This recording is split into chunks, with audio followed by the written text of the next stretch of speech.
तेरे इश्क में घायल का आज जो चौथा एपिसोड था भाई,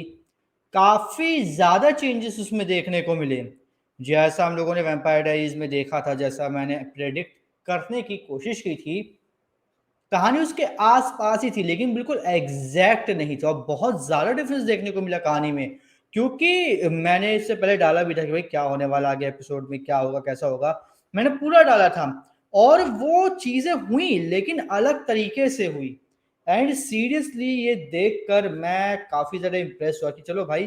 चीजें जैसी जैसी जा रही हैं, जो जो हो रहा है वो अच्छा हो रहा है। लेकिन कुछ जगहों पर मुझे लगा कि चीजें अभी भी बहुत ज्यादा,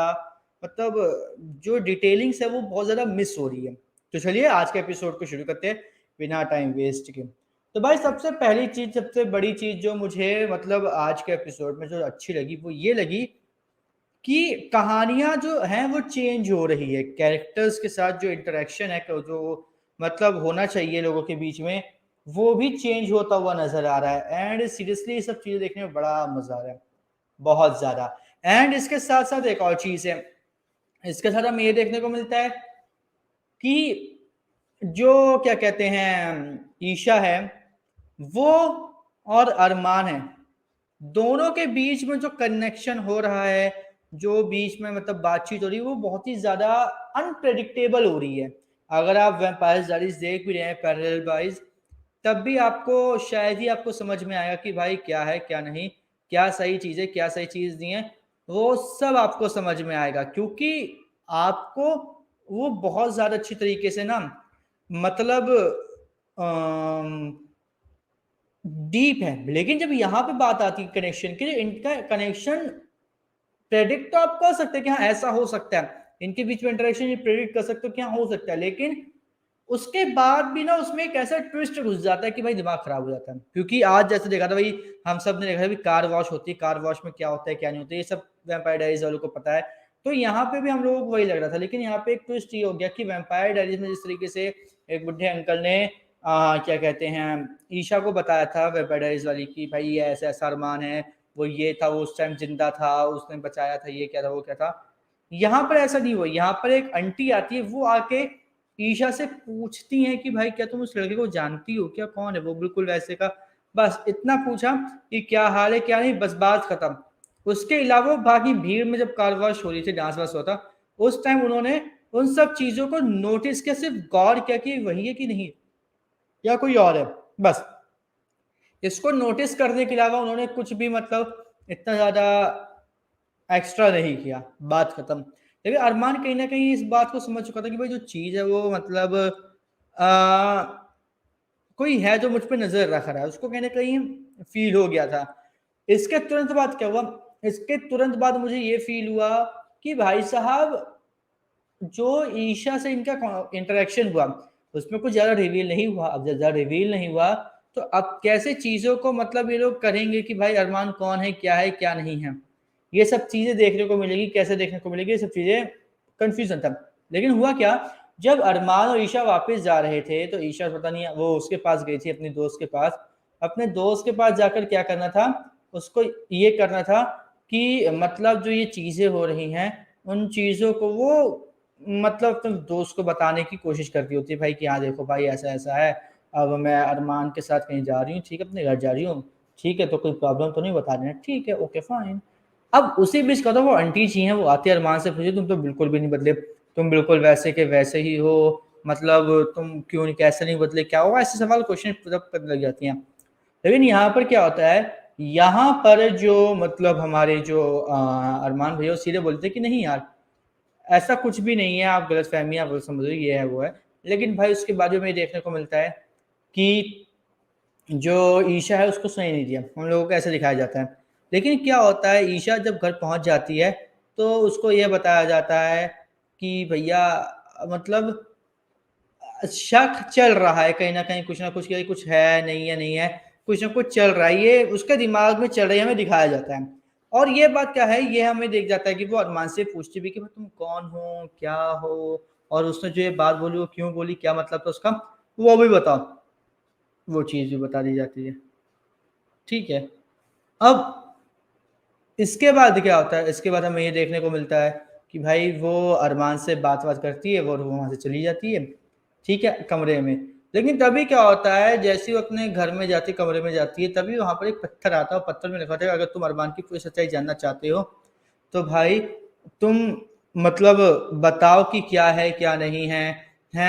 मैं तुम्हें सब बता दूंगी, जो भी अरमान की सच्चाई अगर तुम जानना चाहते हो भाई यहाँ पे मिला एड्रेस पे। ओके, यहाँ पर क्या होता है, यहाँ पर फिर ये पता चलता है कि जब वो वहाँ पे पहुंचे तो वही आंटी होती है जो अरमान को बोलती है कि मैं तो तुमसे मिल चुकी हूँ, तुम तो इतने सभी भी बदले नहीं, इतने बुरी हो गई है, वो है फलाने का, बहुत सारी चीजें होती हैं। अब इसके बाद क्या होता है, इसके बाद हमें ये देखने को मिलता है कि जो मतलब वो जो आंटी है वो सब बताती कि एक्सीडेंट हुआ था, ठीक है, लैंडस्लाइड हुई थी वहां पे, मुझे बहुत सारी चोटें लगी थी, अरमान को भी चोट लगी थी, उसकी इंस्टेंट हीलिंग का जो बिल्कुल सही हो गया, और उसमें मुझे हुआ तो वो बहुत अच्छी तरीके से सही हो गया, सब कुछ बढ़िया हो गया। तब ये चीज हमें देखने को मिलती है। और इसके बाद क्या होता है, वो बताती कि जो ये लैंडस्लाइड वाली जो घटना थी ये हर लैंसडेल के अखबारों में छपी हुई है, अगर आप चाहो तो लैंसडेल के पुराने अखबारों को देखोगे तो आपको मिल जाएगी वो न्यूज कि कहाँ पर है और क्या नहीं। अब इसके बाद क्या होता है, इसके बाद हमें ये देखने को मिलता है कि वो जाती है न्यूज़पेपर में सब कुछ छानबीन करने की, क्या हो रहा है क्या नहीं हो रहा है, क्या हो रहा है क्या नहीं हो रहा है, ये सब चीजें हमें देखने को मिलती है। लेकिन दूसरी साइड क्या होता है, दूसरी साइड हमें ये देखने को मिलता है कि जो वीर और अरमान है उनके बीच में भी काफी गड़बड़ चल रही है, क्योंकि वीर को उसने अरमान ने बंद कर दिया अपने यहाँ पे, ठीक है। अब वहां पे बंद करने की वजह से क्या होता है कि जो अरमान होता है वो ईशा के साथ मस्ती तो करे, लेकिन वीर ना वहां पे पिंजरे में रह रह के काफी सारे ऐसे मतलब क्वेश्चंस पुटअप करता रहता है हमें बताने के लिए कि भाई ये है, वो इस्तेमाल कर रहा है, वो ये करता है, वो करता है, मतलब बहुत सारी चीजें मतलब वो करता है, तो हमें बताने की कोशिश करता है। और जब वो कारवार से वापस आता है तो वो पूछता है कि मतलब तुम्हारा, अच्छा तुम्हारा ये प्लान था वो प्लान था, क्योंकि अरमान ने भी प्लान समझ लिया था कि अगर वीर यहाँ पे आया था तो उसको कोई मकसद होगा। उससे पहले जब वो वीर को मतलब वो क्या कहते हैं बंद कर रहा था, वीडियो में बांध रहा था, तब बोलता है कि जब तक मैं अपनी काव्या को नहीं पा लेता तब तक मैं चैन से नहीं बैठूंगा और मेरे को कोई भी बेड़ियां नहीं रोक सकती, ठीक है, मैं अपनी काव्या को हासिल करके ही रहूंगा। और भाई इसके बाद भाई हमें तो समझ में आ रहा था कि काव्या का चक्कर है कोई, मतलब वो काव्या को हासिल इस तरीके से करने की कोशिश करता है। लेकिन भाई ये अरमान को तब समझ आता है जब अरमान आता है और जो जितनी भी उनकी जो मतलब ऐतिहासिक जितनी भी उनकी किताबें जो होती हैं वो सब खंगाल, तब उसे पता चलता है कि भेड़ियों को तभी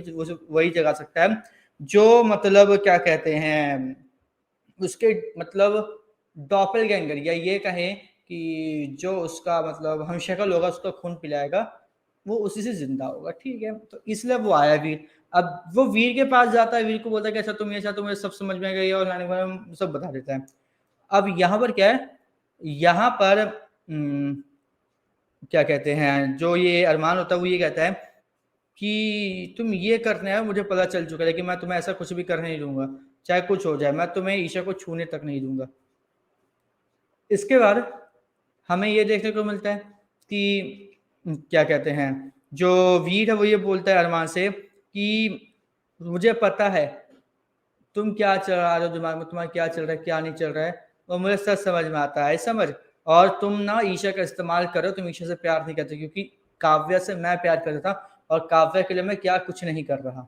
मैं कुछ भी कर सकता हूँ काव्या के लिए, सिंपल सी बात, ठीक है। लेकिन तुम ईशा का इस्तेमाल कर रहे हो सिर्फ और सिर्फ, पहले तुमने मेरा इस्तेमाल किया और फिर तुमने काव्या का इस्तेमाल किया और अब तुम ईशा का इस्तेमाल कर रहे हो, सिंपल सी बात है। और ये बात कहने का तो वो बोलता है कि तुम ईशा से प्यार करते हो तो तुम जाके उसको अपनी असलियत बता दो